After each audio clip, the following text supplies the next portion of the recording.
and I've been an insider for you for the last few months.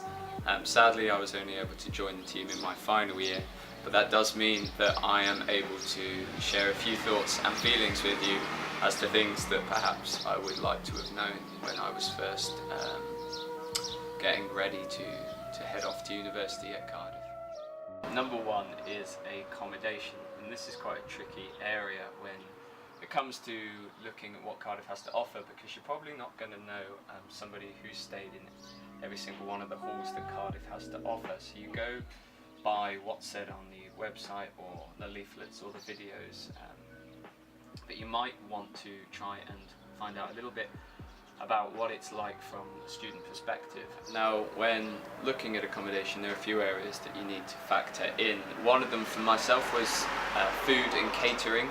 So I was quite keen to grab an evening meal, and there are only a couple of halls that do that, including Gordon Halls, where I stayed myself.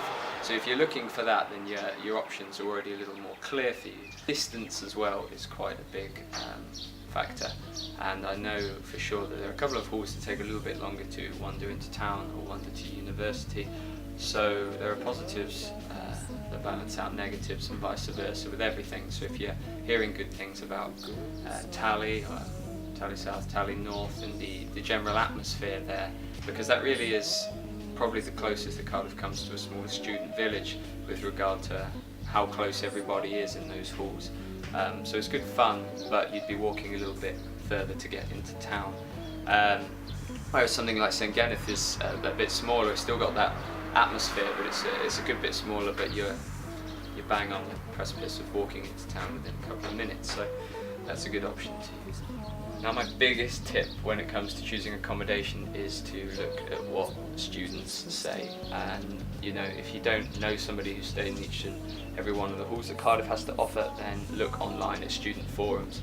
I actually ended up at Gordon Hall because of one comment that one ex-student made from about 3 years ago on a student forum where everybody was chatting about what was good and where you should think about applying in Cardiff. And this guy said that the beauty of Gordon Hall was that it wasn't in individual flats, so there were no locked doors. So you know, if you had a couple of people outside of you that perhaps were you know, more inclined to stay in their rooms, or when you're heading off to the same societies as you had more of a scope for meeting everybody else in the hall. So number two is societies, and let's not beat around the bush. Societies is a very big part of university.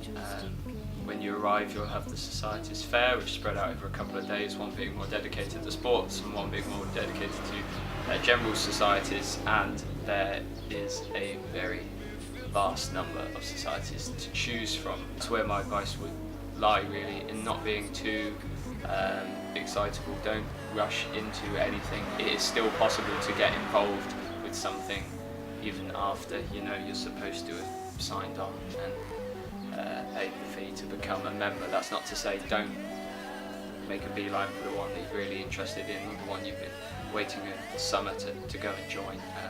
But there are so many that you might then hear about at a later stage.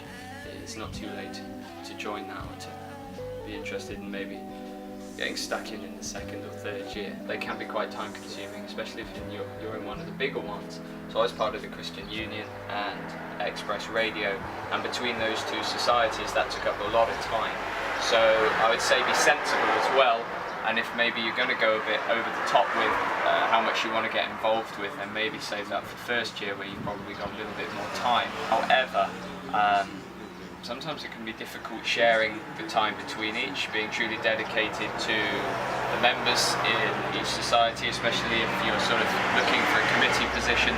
And also with regard to your housemates, if you want to make a strong bond with those guys and you're looking to be in a house with them, then being out every single evening of the week is not that advisable. So you just want to be sensible with your time and structure it well, and you know, go out and really enjoy the societies and the vast array of them that Cardiff has to offer. But if you put yourself into a position where you're really quite stretched, then that can be more detrimental, I think. Number three on the list of things that I might go back and talk to myself about as a fresher would most definitely be leisure and life outside of the university bubble.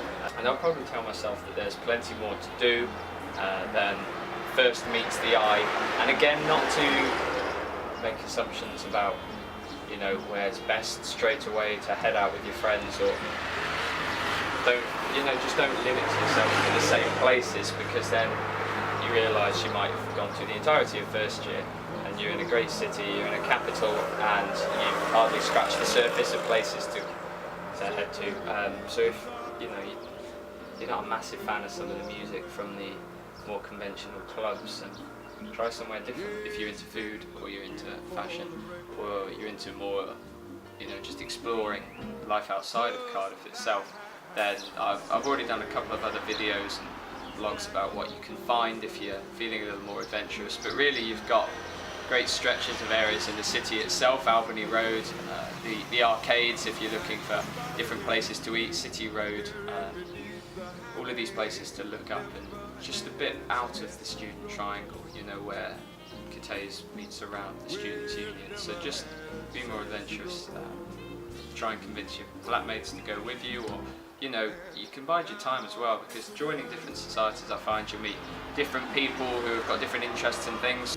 And the final thing I would say about leisure as well is it's not a bad thing to completely burst the student bubble and go out and meet people from ordinary life. So I joined the football team on a Saturday, and that's with a slightly older group of guys than it might be with the league on a Wednesday. That was because English sadly didn't have a football team itself, but that was really nice to go and just sort of get along with people that might not necessarily be going through exactly the same things that you're going through as a student, or can chat to you about their experience, because a lot of the guys went to Cardiff University itself. Anyway, that's my advice for those three areas. As you can probably tell, I'm not in Cathays, although actually they're fairly similar. I'm on the other side of the earth, visiting my parents in Thailand, so I've been asked if I'll do a couple of vlogs/blogs about what Cardiff students get up to when they travel after university, or in my case, visiting relatives and seeing friends. So keep your eyes peeled for that. Right, catch you later.